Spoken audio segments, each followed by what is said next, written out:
ইরানি থানা এলাকায় চাঞ্চল্যকর খবর। দুই গোষ্ঠীর মধ্যে সংঘর্ষ, আর সেই সংঘর্ষে বেশ কয়েকজন গুরুতর আহত।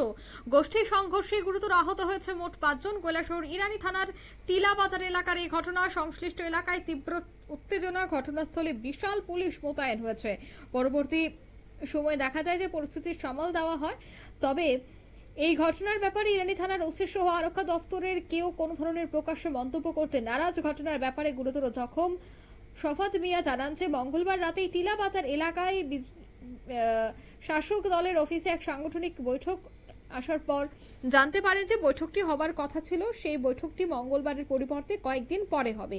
আর তা নিয়ে মূলত এবার পরিস্থিতি আরো জটিল হয় এবং এই ঘটনাটি ঘটে। কি বিষয়ে কি বলছেন সংশ্লিষ্টরা শোনাবো একবার।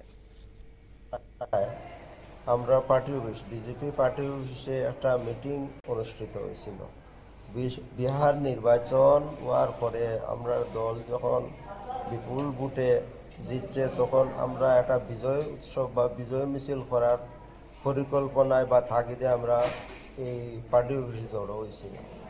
হওয়ার পরে যদিও আমরা সব লোক উপস্থিত হয়েছে না দেখিয়ে আমরা শেষমেশ জার্জির সব দিকে বাড়ি করে যাওয়ার পরিকল্পনা বা চিন্তাধারণা নিচে।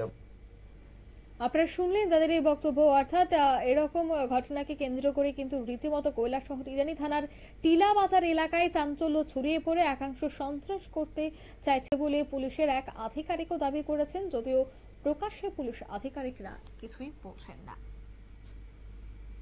নিয়ে নিচ্ছি ছোট একটি বিজ্ঞাপন বিরতি, সঙ্গে থাকুন।